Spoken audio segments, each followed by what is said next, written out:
Welcome to videocopilot.net by Andrew Kramer. Welcome.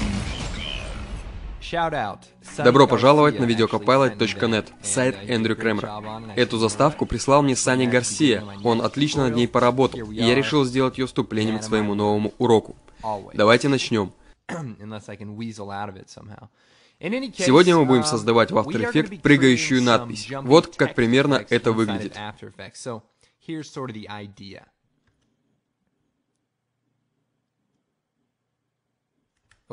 Как вы можете здесь видеть, надпись прыгает вверх и вниз, и в итоге встает на место.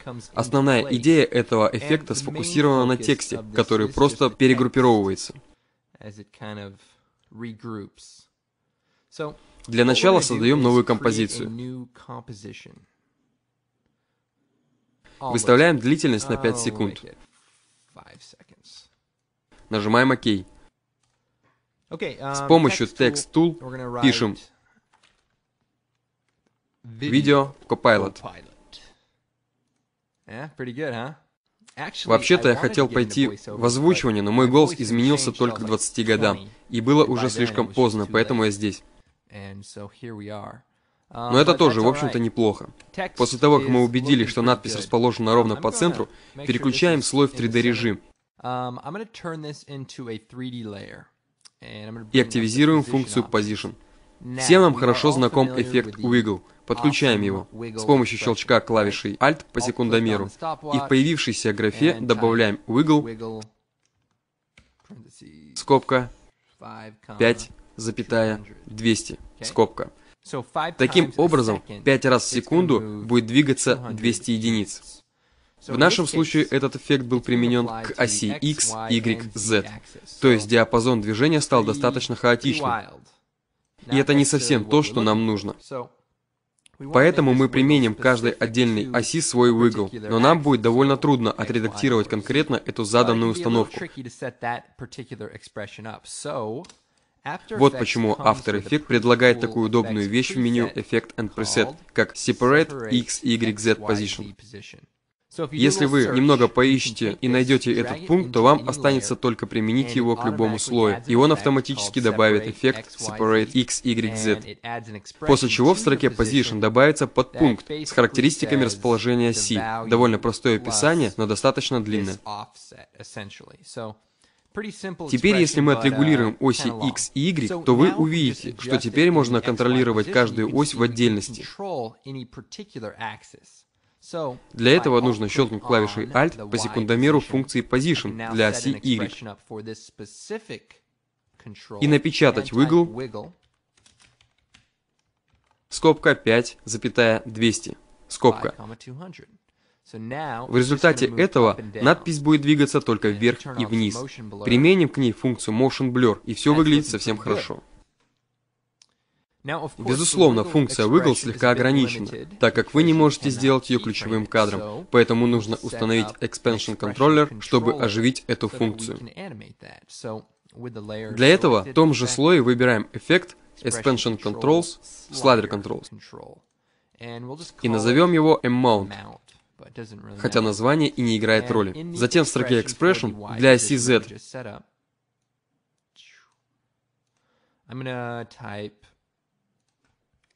над Wiggle, скобка 5,200, напечатаем Amount равно, и в меню слайдер выставляем 10, или любое другое количество, не принципиально. В строке Wiggle, скобка 5,200, скобка, меняем 200 на Amount. Это любое количество.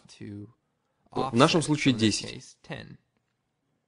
И пятерку меняем на 8. Таким образом, мы можем установить конкретное количество колебаний в секунду, но не стоит делать эти колебания ключевым кадром, так как это послужит причиной излишней прыгучести текста, а нам такой эффект ни к чему. Но вы можете это сделать. Для этого нужно будет установить другой слайдер Control. Нам же пока достаточно этого. Давайте посмотрим, что у нас получилось. Это колебание в 10 пикселей. Давайте резко увеличим количество, скажем, до 400. Как вы видите, движение достаточно бесконтрольное. Чтобы справиться с этим, мы могли бы удвоить слой, удалить показатели expansion в обоих случаях. И в результате получилось бы, что один слой движется с огромной скоростью, а второй статичен. Но мы не будем этого делать. Вместо этого мы сделаем слой amount ключевым кадром. И с помощью меню слайдер выставляем таймер примерно на секунду и меняем показатели ключевого кадра на 0. Теперь с помощью нажатия клавиши U вы можете изменить длительность ключевого кадра слайдер и закрепить его при помощи нажатия клавиши F9.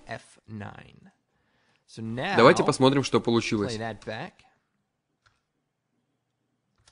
Длинновато. Сделаем ролик чуть-чуть короче.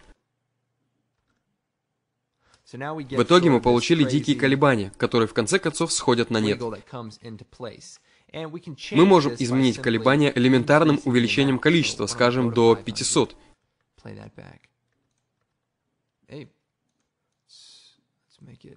Или даже еще больше. Движение кажется безумным, но в конце концов фраза возвращается на место. Причиной этому служит количество колебаний, ключевой кадр, который сейчас равен нулю. То есть с 700 колебаний количество постепенно сходится к нулю. Отлично. Мы также можем оживить ось Z. Для этого в строке Expression для этой оси напечатаем wiggle, скобка 5,100.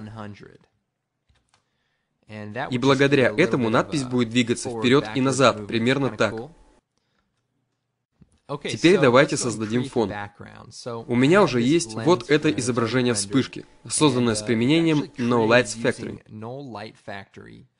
Мы можем приобрести их продукцию в сети, практически где угодно, или купить в Walmart. Это отличный плагин, рекомендую его вам, но он стоит несколько сотен баксов. Он действительно очень впечатляет. Я создал вот это изображение, которое вы можете использовать в качестве фона. Установим его. И добавим эффект теней, эффект Perspective Drop Shadow. В меню Drop Shadow выставляем Distance и Softness на 3.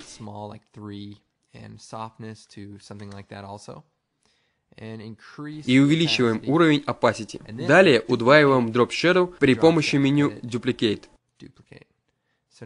И получаем два слоя Drop Shadow, расположенных друг над другом.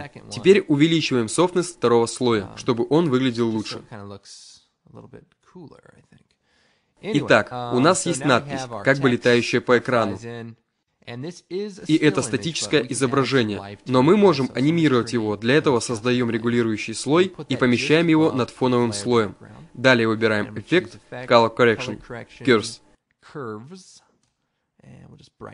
И добавляем изображению яркости. Затем с помощью нажатия клавиш T активизируем функцию Opacity, выставляем ее на 50%. А с помощью нажатия клавиш Alt активизируем функцию Expression, выставляем в ней Wiggle, скобка, 5,50, скобка. Таким образом, 5 раз в секунду будет двигаться 50 пикселей, и уровень Opacity будет повышаться и понижаться, примерно вот так. Еще один момент. Можно добавить колебаний слою Scale, но если сделать это сейчас, выставив в графе Expression Wiggle,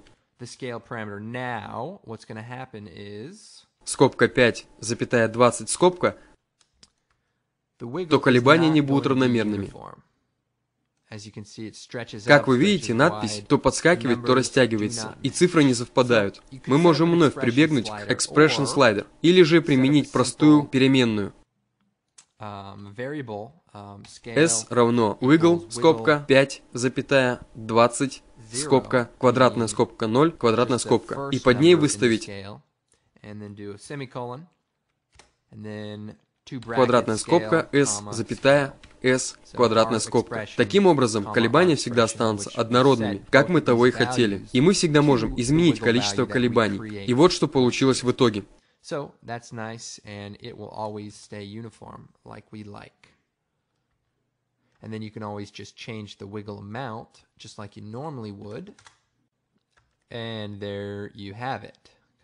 Своего рода дикий микс.